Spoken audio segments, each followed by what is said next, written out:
Bonjour à tous. Dans l'actualité de ce début de week-end, d'abord en Côte d'Ivoire, le portrait de la rédaction s'intéresse à un répétiteur qui a conquis la ville d'Agboville. À l'international Burkina Faso, 33 militaires ont été tués par des djihadistes dans l'est du pays. Voici pour les titres. Soyez les bienvenus. Direction Agboville, chef-lieu de la région de l'Agnébi-Tiassa. Dans cette localité vit Niavas, un répétiteur qui a conquis toute la ville. Après 20 ans dans ce métier, il est le seul recours dans la ville lorsque des insuffisances sont perçues chez un enfant en classe d'examen. Aujourd'hui, plusieurs autres répétiteurs sont sous sa coupole pour apporter efficacement un appui à ces jeunes apprenants afin qu'ils puissent obtenir leur diplôme pour le bonheur des différentes familles. Il fait la fierté de la ville. Voici donc le portrait signé Théodore Zouzou et Clément Boko. Il est 8 heures au quartier résidentiel Nouveau 2 d'Agboville. À ce domicile, les enfants sont occupés par des jeux sur des téléphones portables. Cette atmosphère est soudain brisée par la présence de leur père, Niavas, sorti de sa chambre. Merci le téléphone là, c'est bon. Les enfants rejoignent la table d'études en sa compagnie. Aussitôt, les révisions en mathématiques et en français commencent pour ces enfants encore au primaire. Les enfants ils ne sont pas encore au secondaire. De l'autre côté, c'est purement ceux qui sont au secondaire, la 6e à la terminale. Voilà, donc comme ils sont encore à l'école primaire, voilà, il faut répéter les matins, c'est ce que nous faisons chaque jour. Une fois ces tout-petits mis au travail, Niavas, répétiteur depuis plus de 2 décennies, revient sur son parcours. J'ai arrêté juste après le BTS. Et c'est après que j'ai commencé ces cours-là que j'ai repris d'autres cours en ligne. Et donc, je poursuis les cours toujours. Faire des diplômes un peu partout, en lettres modernes, en philo, en électrotechnique. Et donc, voilà, je suis toujours étudiant. Et à Agboville, j'étais pousseur de haut-trot, les bouettes, juste pour avoir de quoi vivre. Et un jour, je tombe sur Madame Adja, qui a sa fille qui se plaignait, pendant que je poussais son haut-trot, qui se plaignait, voulait un répétiteur. Je me dis, mais madame, je peux vous aider. Elle n'a pas cru m'arriver là, j'ai fait un exercice rapidement pour sa fille. Elle va et me ramène la note le lendemain au marché. Monsieur a eu 16. Je lui dis, mais c'est peu, tu pouvais avoir 20. Monsieur, en français, on ne donne pas 20. Non, mais c'était bien fait. Et comme ça, sa maman m'interpelle. Elle accepte que je prenne sa fille à domicile. À 9h moins le quart, Niavas prend la direction du lieu qu'il a trouvé pour dispenser les cours de renforcement à aujourd'hui 503 élèves. Mais il n'est pas seul dans cette tâche. L'art de transmettre le savoir, il l'a communiqué à d'autres passionnés comme lui qui l'appuient au quotidien. Sur les lieux, l'enseignant passe en revue ses troupes. Avec l'expérience, il enseigne aujourd'hui presque toutes les matières sans embâge. Oui, tiens ça, le progrès technique.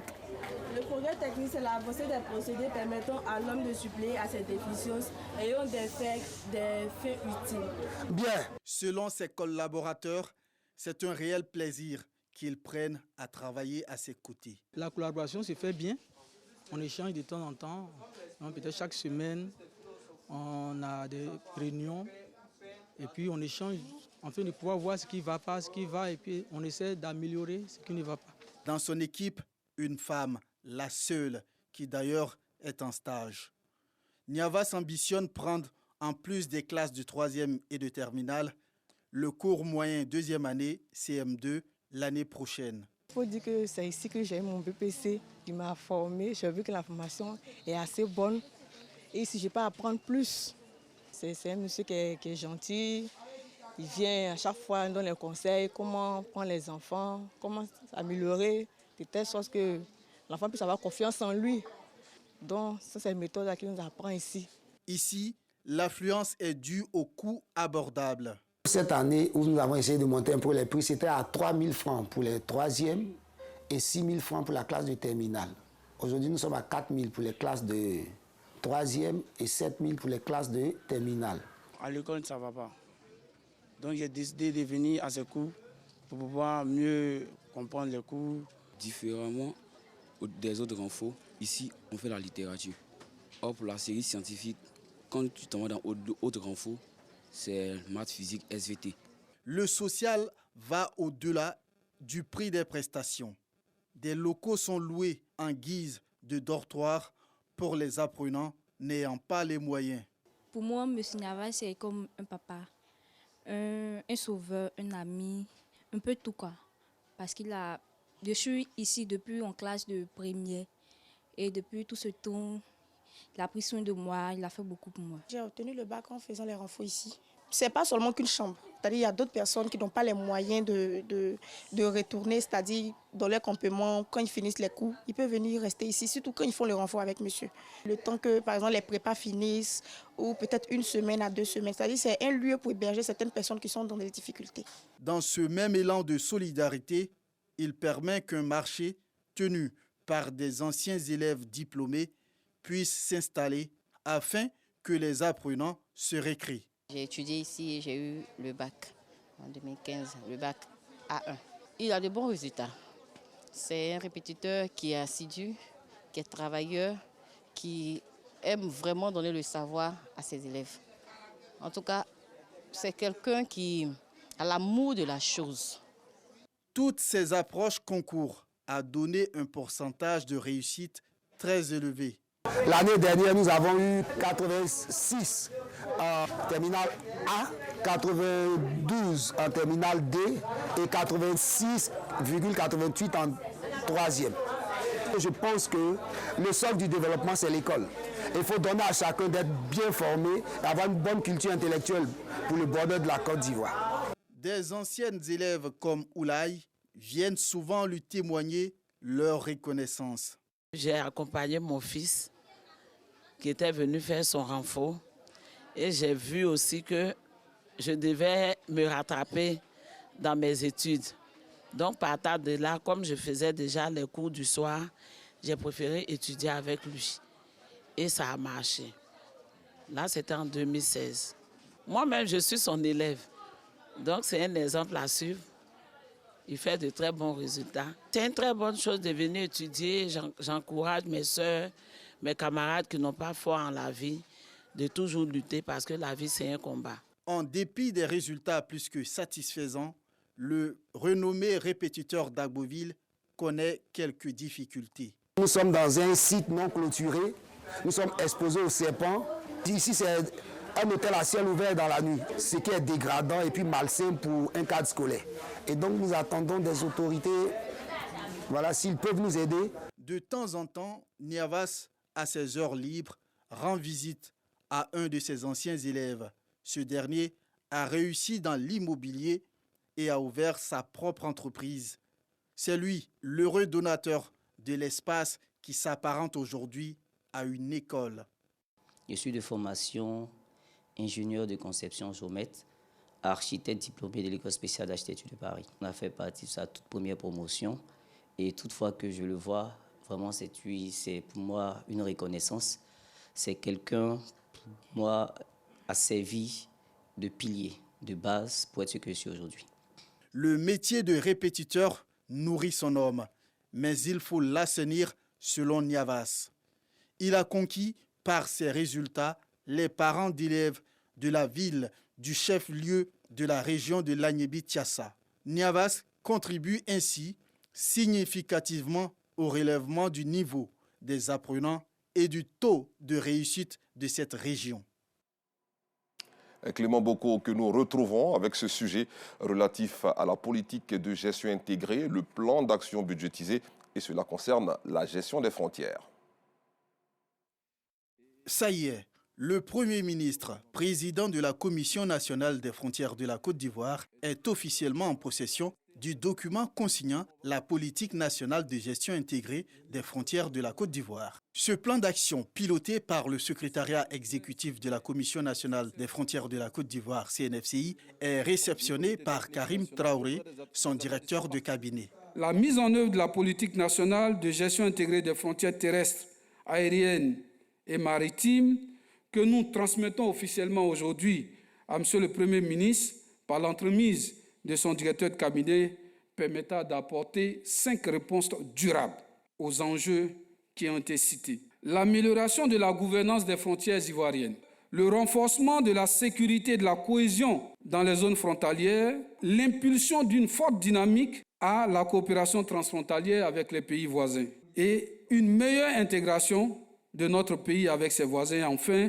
la promotion du développement socio-économique harmonieux des zones frontalières pour le bien-être des populations qui y vivent. Budgétisé à 444 milliards 440 millions de francs CFA pour la réalisation des actions prioritaires et urgentes, ce plan d'action est subdivisé en 2 phases et part de 2024 à 2028 pour la phase 1 et de 2029 à 2033 pour la phase 2.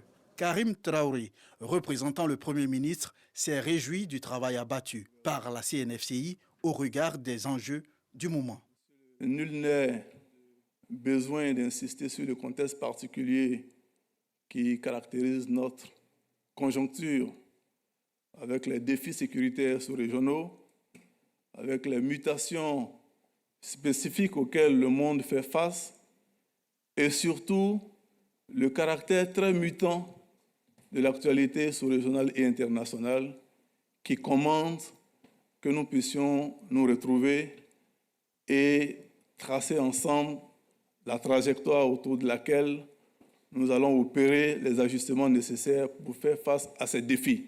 Au cours de cette cérémonie, les membres du comité scientifique ont reçu chacun un diplôme de participation pour leur contribution.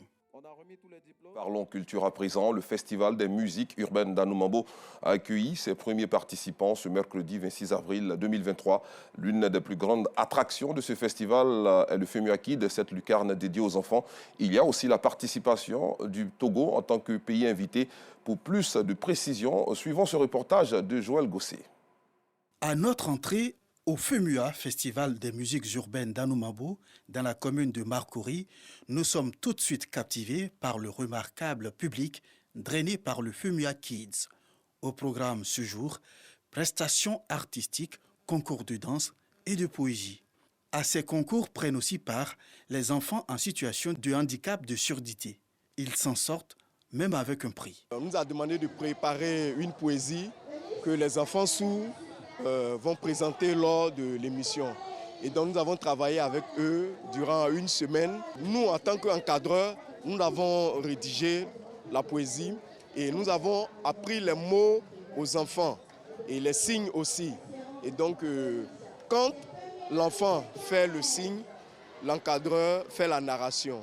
Tous ces enfants présents au FEMUA auront aussi l'occasion de s'informer sur le Togo, pays invité de cette 15e édition. Une fois arrivés au pavillon dédié aux invités d'honneur, des sonorités et danses vous transportent jusqu'aux frontières du pays.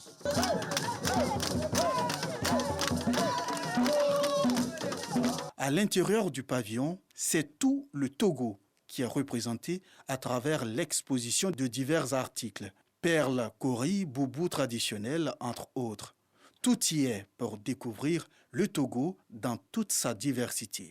Aujourd'hui, le Togo est venu avec la documentation pour vous montrer que nous avons des atouts naturels, atouts culturels et atouts historiques. Et c'est pour cela que nous avons amené nos documents de promotion sur le site de FEMUA. Le commissariat général du FEMUA nous a accordé de pouvoir partager avec le public de Côte d'Ivoire et de l'ensemble de la sous-région presque tous les pans de la culture et du savoir-faire togolais. Selon le commissaire général du FEMUA, le choix du Togo comme pays invité et l'innovation du FEMUA Kids ne sont pas fortuits. Il paraît que c'est la plus grosse diaspora togolaise à l'extérieur. Donc on devait aussi faire inviter le Togo sur cette édition pour pouvoir rendre hommage à toute cette diaspora. Le FEMUA Kids, vous savez que c'est l'une des plus belles attractions. Tous les enfants de Côte d'Ivoire se réunissent. Des enfants qui viennent d'orphelinats, de pouponnières, de partout, de zones défavorisées, pour ne serait-ce qu'une journée, passer une journée de rêve. Cette 15e édition du FEMUA, Festival des musiques urbaines d'Anoumambo, se tient du 25 au 30 avril à l'INJS, Institut national de la jeunesse et des sports, et prendra fin dans la ville de Bouaké, au centre de la Côte d'Ivoire. De l'autre côté de la frontière nord de la Côte d'Ivoire, au Burkina Faso, au moins 33 militaires ont été tués hier jeudi dans une attaque attribuée à des djihadistes. Une ONG dénombre 136 civils tués à Karma. Selon l'armée, les assaillants lourdement armés ont visé le détachement militaire d'Ougarou dans l'est du pays. On dénombre aussi 12 blessés côté armée burkinabé. Fin de cette édition. Merci de l'avoir suivi. Excellent début d'après-midi sur RTI2.